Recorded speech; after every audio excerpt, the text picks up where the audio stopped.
Hi, I'm Jeff and welcome to A Million Movies. What we're going to do today is talk about a film that comes from the dawn of the motion picture industry, the 1903 classic, The Great Train Robbery. And what we're going to do, because this movie is only 12 minutes long, is we're going to talk about the movie as it's playing. So let's get started. This is The Great Train Robbery, 1903, directed by Edwin Porter. It's actually based on a play by a man named Scott Marble that came out about 7 years earlier. This is considered the first American action movie and the first Western narrative. The first scene here is a railroad station clerk being held up by the bandits. He's going to be forced to give some instructions to the train engineer, telling him to stop at a special water stop. But the interesting thing about this shot is what's going on in the window in the right corner of the screen here. This is an in-camera matte shot. That means that they were actually blocking out part of the camera where that window is when they shot the scene on the studio. Then they go out and get a shot of the train coming into a station, and they block out what was shot before and expose this unexposed part, double exposure, to create this motion spectacle going on through the window. And you can tell it's a movie here that's going on because there are people in the train who are actually moving around. It's not a still image that they just rolled by as they used in other films later on. It's actually a pretty advanced technique for 1903. They've now got the clerk tied up, and they're going to make their escape and go meet up with the rest of their gang as the train is going to make a stop at the special stop that they told it to. So here we are at the water tank, and the engineer is now going to stop and he's going to refill the water per the instructions he was given. On the left side here are the bandits, and they're prepping their attack, but they're going to wait for just the right moment. From a technical perspective, this is a pretty interesting shot. It's one of the early times when the camera actually would move during a film. Often these cameras were very stationary. They would just film people dancing or activity. The camera actually is panning right here as the four bandits get onto the train and prepare their attack. Two of the bandits you'll see are going to move towards the locomotive. Two of the other bandits are going to move towards the back. In the back of the train is the clerk with the strong box and all the valuables. Again, we've got another in-camera matte shot going on here where the background, the scenery is moving by as the train runs down the track. That was done with the double exposure. The clerk hears a noise. He's going to put the lockbox. He's going to put a lock on the lockbox, and he's got the smarts here. Watch, he threw away the key so the robbers couldn't get into it. He's then getting into a quick gun battle. Unfortunately, he's killed. The robbers now they found the box is locked. They're looking in his pants for the key. They can't find the keys. They don't know what to do, so they're going to try another way to open it. While it's going on, I don't know if you noticed, the clerk's arm is moved over his face. It was originally outstretched, but now he's covered his face. I don't know if he's doing it to hide that he was dead, or if he's trying to cover himself for the explosion that happens right here. Pretty nice explosion effect. The robbers get the money out of the strongbox, and they move on. Now, in the front of the train, two other bandits are moving up to take control of the locomotive.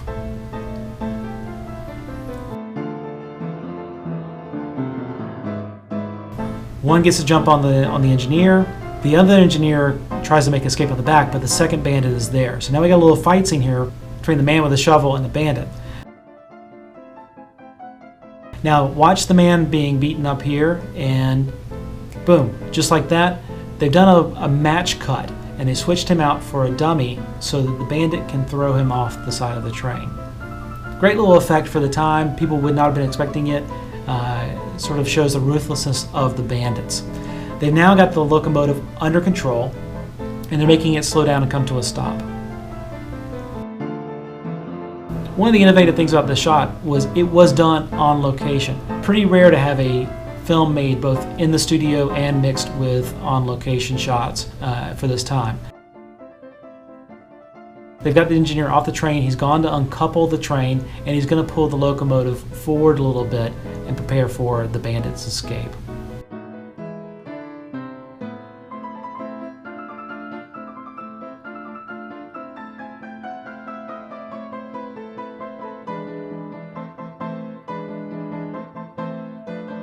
The other two bandits, who've now taken the money from the lockbox and from the storage room where the clerk was, are now at gunpoint bringing all the passengers off of the train. They've got the money from the lockbox, but they want to get the money from the valuables. The interesting thing about this shot is that it's shot on the diagonal. It's not shot straight forward, and it's probably there to emphasize how many people were on this train. It's a lot of people coming off this train, and there's just a couple of bandits to take care of all of them. I think ultimately you'll see 3 bandits in this scene. They're still coming off the train, and the bandits now work through and are going to get the valuables from all the passengers. So you'll see from the right hand side one of the bandits walking down with a bag, and they start collecting the valuables from all the passengers. With a crowd this large, it's hard for the bandits to maintain control, and ultimately one passenger does run away, and he's shot quickly in the back. The interesting thing about that is the actor who played that passenger is a man named Bronco Billy Anderson. And Bronco Billy ended up making over 300 movies. This is his first movie, and the reception of this movie was so strong and so overwhelming to him that he decided to dedicate his life to making films. He ultimately opened up his own studio a few years later in Chicago. He made a number of movies under the name of Bronco Billy Anderson and really became the first movie star cowboy. In 1958, Bronco Billy Anderson was given an honorary Academy Award for being a pioneer of the movies, and in 1988, his image was used on a postage stamp. Now don't worry, this isn't the only part of the movie that he's in. We're going to see him play 2 more roles during this movie. One minor flaw with the continuity in this is that the bandits, after they escape towards screen right. Ideally, they should have escaped screen left to maintain continuity. So now the bandits have collected their loot, and they're heading back to the locomotive to make their escape. There are 4 bandits, and they're all getting on the train.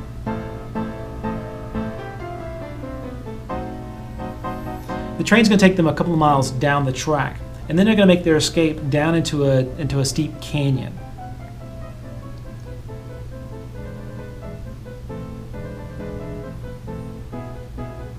As they exit the train, they get their loot, they gather up, and they're going to make this exit down the steep canyon. Watch the camera pan. Left, down, and left again.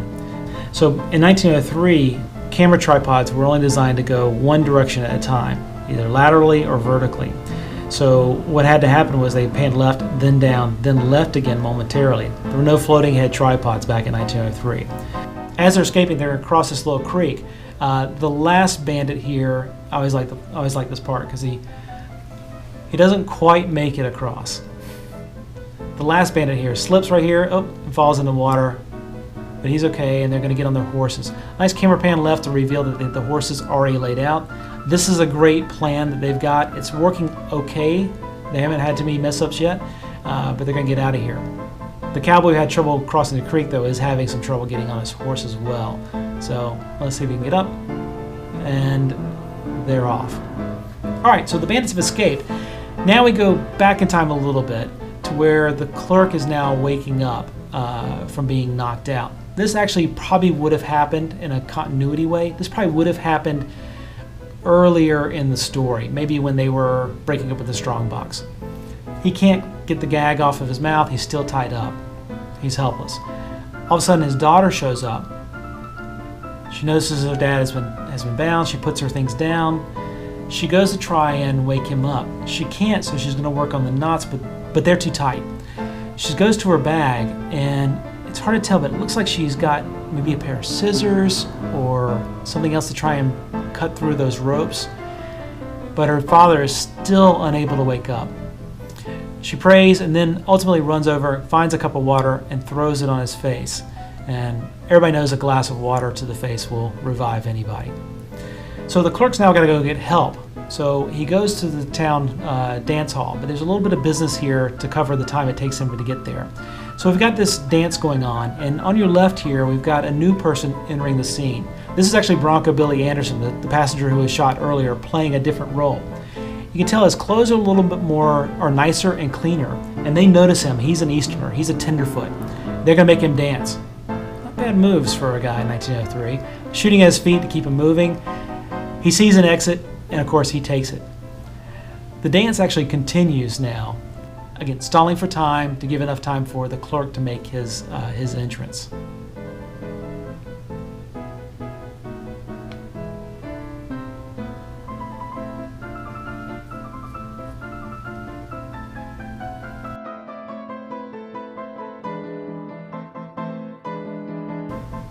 And eventually the clerk does make his entrance, just as the dance is sort of spreading apart again. There he is. He quickly tells them that the train's been robbed. Everybody grabs their guns and they head out, and the posse is formed.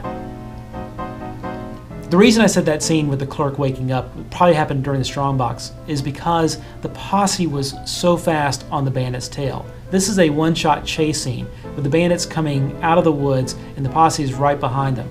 This last bandit actually gets shot and does a nice little stunt, falls off his horse at a full gallop, and ultimately is taken out by the posse. The majority of the men go on to chase down the 3 remaining bandits, but one of the posse stays behind just to make sure that he's got everything from this bandit and that this bandit's out of commission. So we don't know how they did it, but the bandits have somehow eluded the posse that was right on their tail. They're now find a safe spot, and they're going to go through their loot to see what they've got.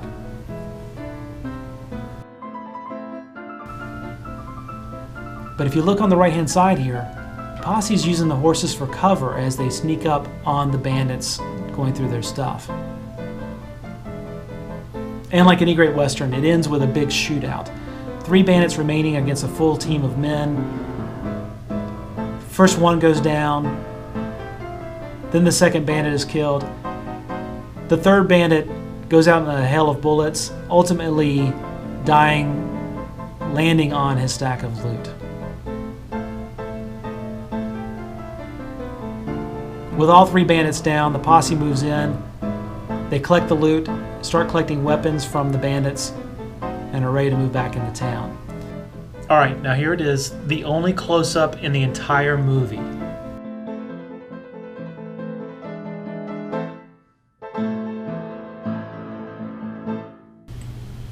I hope you enjoyed watching that as much as I did.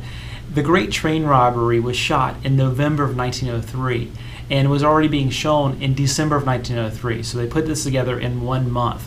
It debuted at Hubert's Museum in New York City. It then was made available to other distributors, was shown in 11 different theaters in New York, and then went across the country.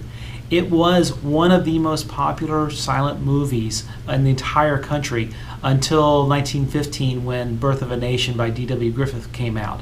It's still considered a classic. That final shot is just iconic. In fact, that final shot of the bandit shooting at the camera has found its way into movies that came out much later, including the opening credits for Tombstone in 1993,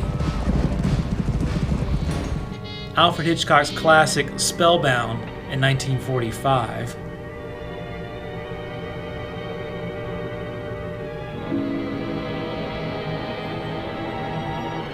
an after-credits scene in American Gangster in 2007, and perhaps most directly, the end of Goodfellas in 1990.